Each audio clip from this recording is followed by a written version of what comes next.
is people think they know me better than me. Then other women were writing, or other women and men were writing saying, Sihle Sibisi has a problem because all the powerful men she comes across with, she then turns around and plays victim. Sihle, you are not a victim. That is what people are saying. Aibo, guys. Maybe some of you you have a problem of understanding. I've never played victim when it comes to Ubayede. I'm not a victim. The only thing I've always been fighting for was for him to clear my name, to publicly state that I am not an intruder. Even if it wasn't publicly by him, but a statement from the royal house that said Sihle Sibisi is not an intruder because I stayed in the royal palace in Ulundi. I worked remotely there, yes.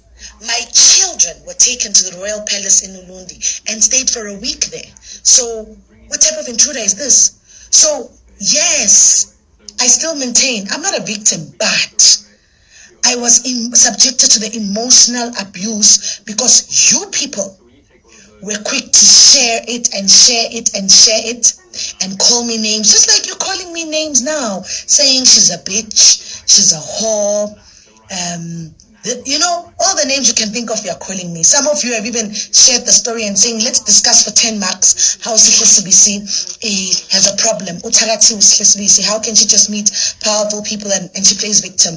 Guys, maybe you don't know how to read or understanding is a problem.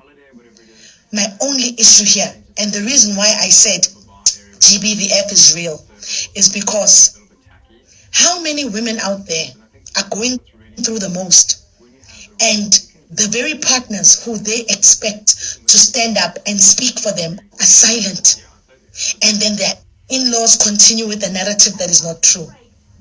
It happened to me, where a narrative that was not true was being circulated about me, Sihle Sibisi, and I was told to keep quiet.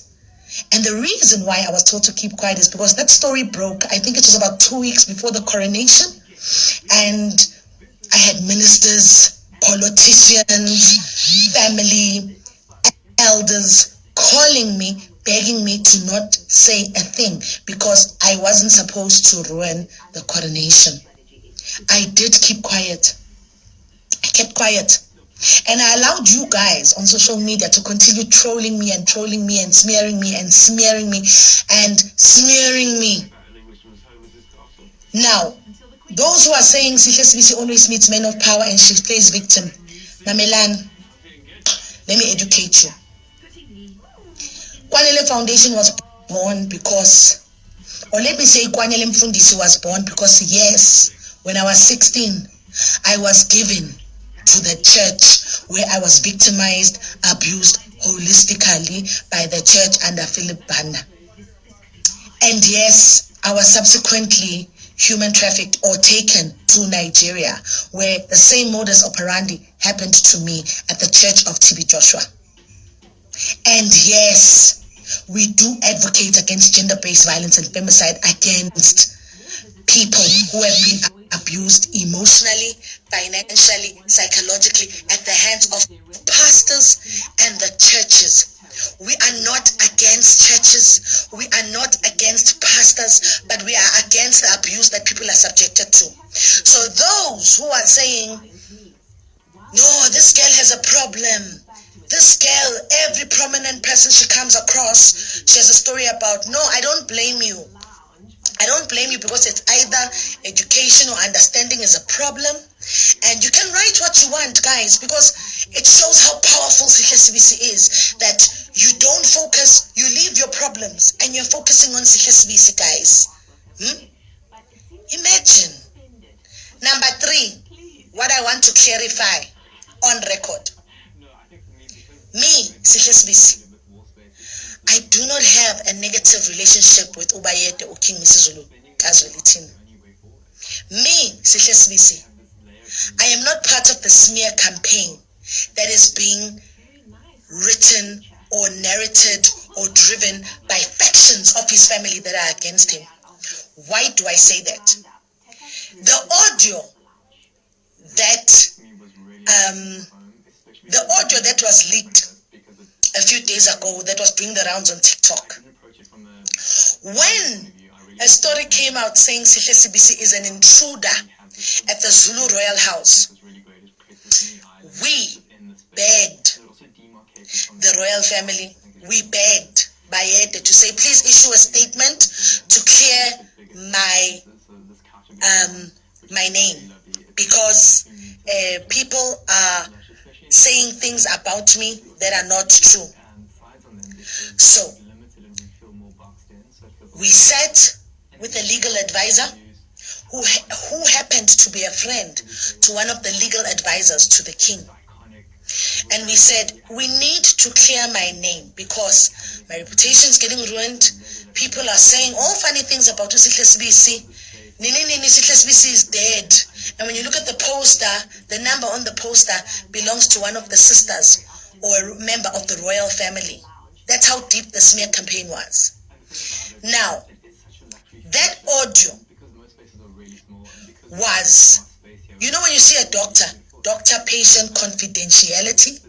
Yes. So that audio in the privacy of the legal advisor, who was advised by one of Bayede's legal advisors to say, please talk to him, record it and send it back to me so that when I speak to the elders, I can tell them what to do.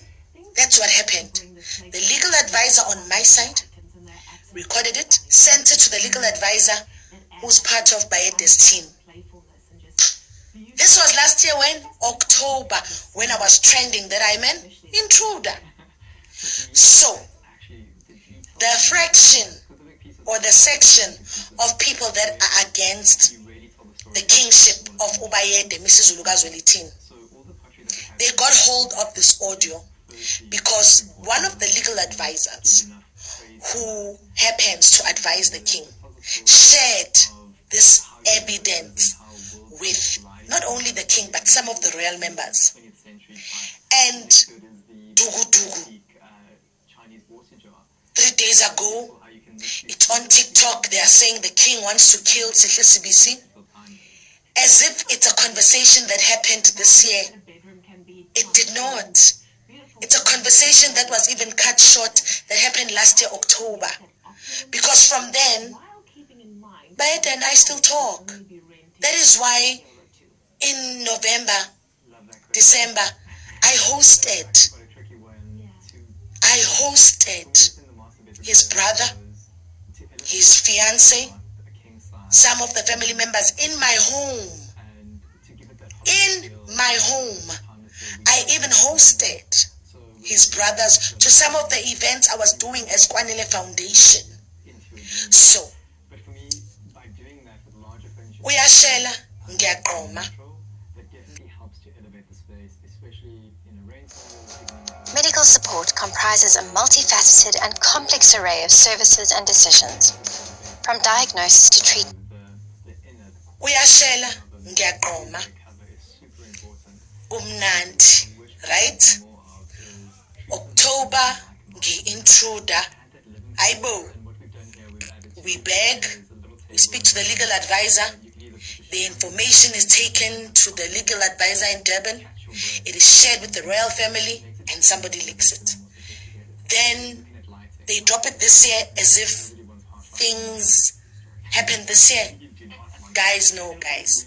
No guys. My thing is, women sometimes are so, like women are saying, how Sihle, because Ubayede, yes, he's got a wife. Yes, unezanqiza zakhe. It's not like I'm the only intombi, maybe, you know, because I was privy to so many things, you know, when I was there at the royal house.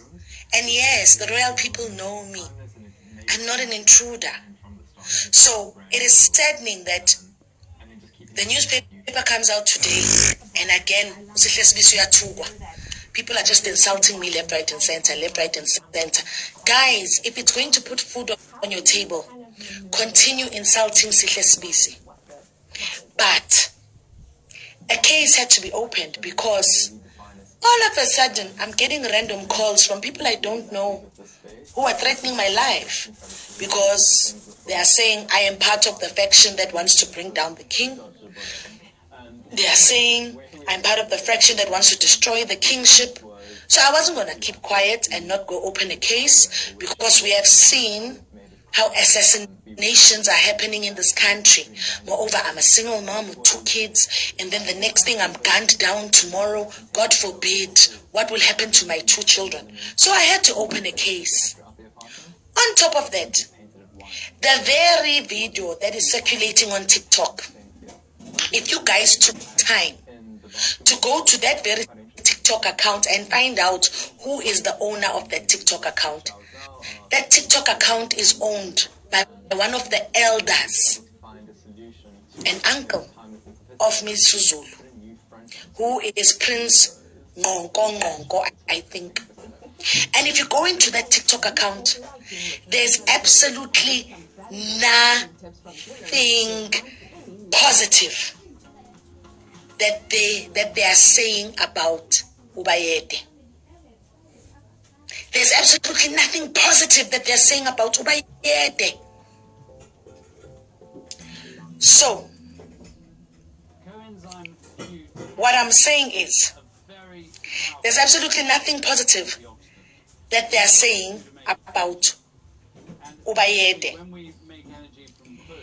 And so, if people are thinking, I am out for fame, or I am out to destroy the king, you are wrong. That is why I wrote Ngati.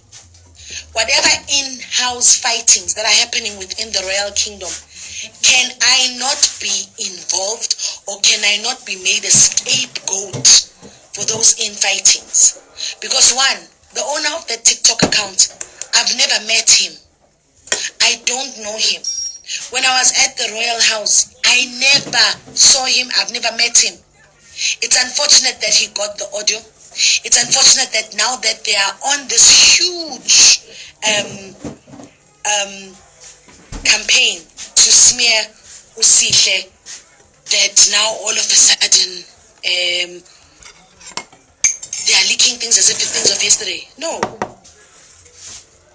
I don't want to say, I want to state on record, I am not against the Zulu royal household, and they know that. I still communicate Nobayete, guys. We are friends. We still communicate. We are friends, guys, and some of the things that are happening shock me as much as they shock him. Moreover, I must emphasize, I've spoken to Queen Maisela, guys. Not once, not twice, but a couple of times. Because when I was at the royal house in Ulundi, the king himself did not hide to his wife, Queen Maisela, that I was there. Everybody knew I was there. I mean, I was even taken to Wakangela. I was taken to Richards Bay.